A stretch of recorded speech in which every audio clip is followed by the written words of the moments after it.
Jungle. Assalamualaikum, a very good evening to all of you. I am Farhan, your host, and thank you for coming to Talkie Talk Show. So, having a good health is important in our life as we do have a lot of work to do in this world.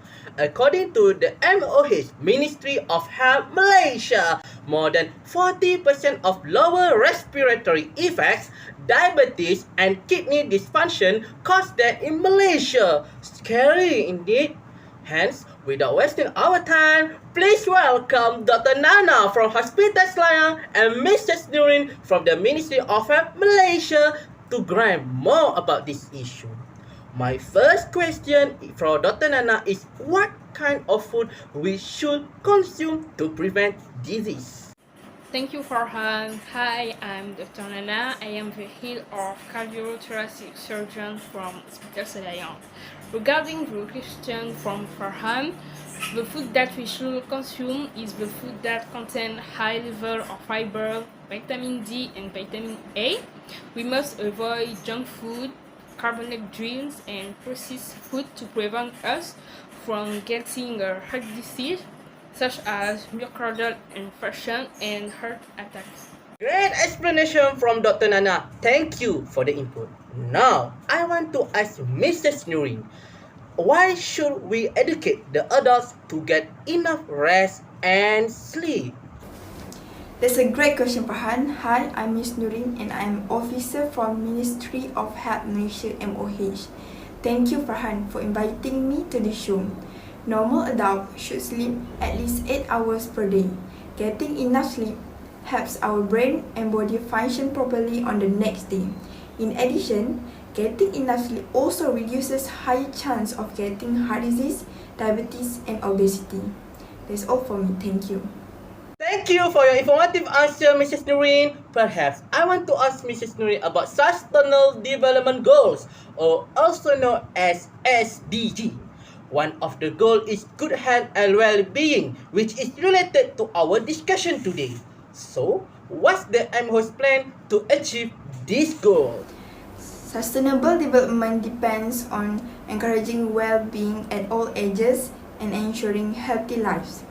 It has been discovered that getting too little sleep might cause the brain's emotional processing and anxiety center to become active. The mental impact of sleep deprivation can affect anyone who doesn't get enough sleep, while individuals who have an anxiety problem are significantly more prone to experience them. It may overwork your heart and lead to significant stress, which will have a bad impact on your mental health and social skills. Additionally, it is beneficial if we can engage in regular physical exercise that will increase our endurance and muscle strength. Okay, and what about people who suffer from chronic disease at early age, which is obviously relatable to diet? Yes, it is. I would say many people who suffer from the chronic disease will obviously because of an unhealthy diet. According to my statistic, more than 30% Malaysian citizens suffers from multiple chronic disease such as diabetes, heart attack, and high cholesterol. Thank you, Mrs. Nurin, for the answer. I will ask Dr. Nana again what your suggestion or advice to us about this issue and how to prevent the problem.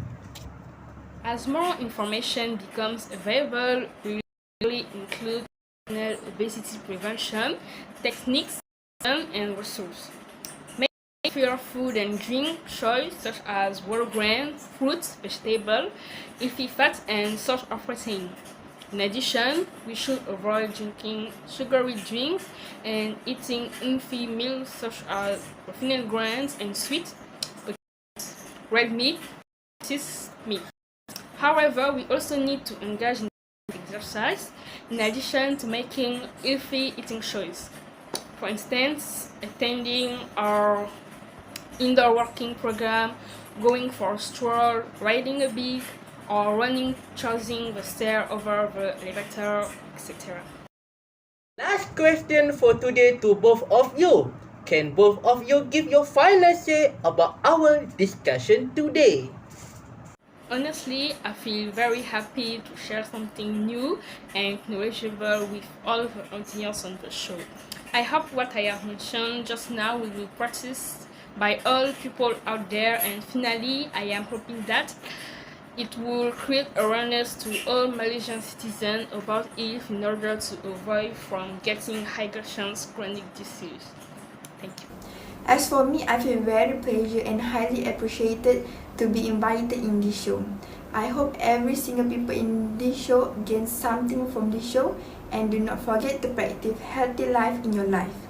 Also, thank you again Dr. Nana and moderator for inviting me to this show. Now, we are already reaching the end of the show. I want to say thank you to Dr. Nana and Mrs. Durin for coming to this show. I really appreciate it a lot. Remember, having a good health habit can benefit us in the future because it can prevent us from being admitted to the hospital and getting chronic disease, obviously. Healthier, happier, better. That's all from me. Thank you and Assalamualaikum.